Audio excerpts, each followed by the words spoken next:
Bem, pessoal, olha só. Os cavalinhos correndo e nós cavalões comendo. A Itália falando grosso. A Europa se avacalhando. O Brasil se politicando. Nossa, a poesia morrendo. Rondó dos Cavalinhos, um poema publicado em 36, no livro Estrela da Manhã, refere-se. Então veja só. Lógico, é um poema do brilhante Manuel Bandeira e que com certeza tem algumas metáforas. Então vamos pegar aqui, por exemplo, para você entender melhor a parada, em 36, o que estava rolando, né, no caso do Brasil, já que ele fala do Brasil se politicando. Em 36 vivíamos a fase do governo constitucional da era Vargas. Tá? Então você teve lá a promulgação da Constituição em 34, tá?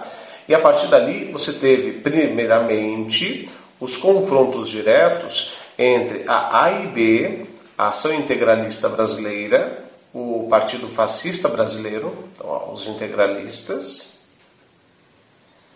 contra a ANL, os comunistas, a Aliança Nacional Libertadora, tá? Comandada pelo Luiz Carlos Prestes.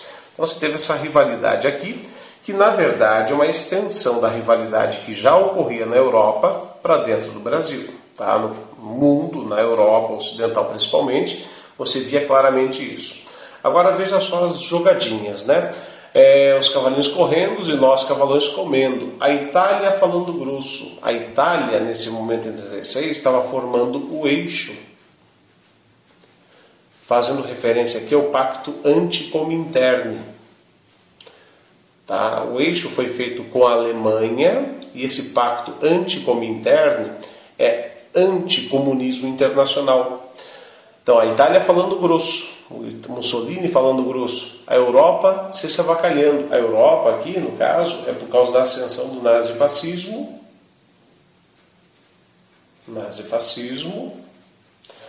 que está entrando no caso, rivalidade com o socialismo. O Brasil se politicando por causa disso aqui. Nossa, a poesia morrendo. Né? Poesia, mas por que a poesia morrendo? Porque boa parte dos membros da poesia, dos poetas brasileiros, era de origem e de orientação ideológica socialista.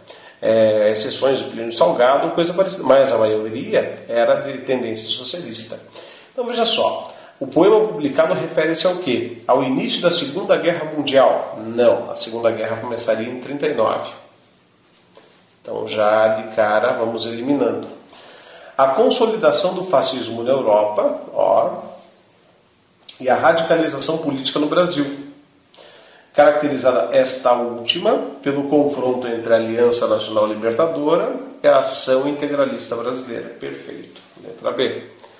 A crise dos Estados europeus decorrente da expansão do capitalismo liberal ao esgotamento do modelo agroexportador no Brasil. Bobagem, isso aqui aconteceu em 29. Ao fracasso do ideário socialista, tanto na Itália quanto no Brasil, no que se refere a arregimentar os trabalhadores para enfrentar o Estado fascista. O Getúlio, aqui no caso do Brasil, ele não chega a implantar um Estado fascista, mas é simpatizante de. E mesmo essa simpatia, ela só aflora em 37. Portanto, Manuel Bandeira não é um cara que vai fazer previsão de futuro, ele é um poeta. Então não pode bater uma data com a outra. A grandeza do ideário do movimento fascistas, graças aos quais o Brasil e a Itália se ergueram e tornaram-se estados fortes e economias exitosas no conjunto dos Estados-nações do mundo. Mesma coisa, o Brasil só vai ser simpatizante de fato em 37. Então, falso aqui também. Ok? Correta a letra B.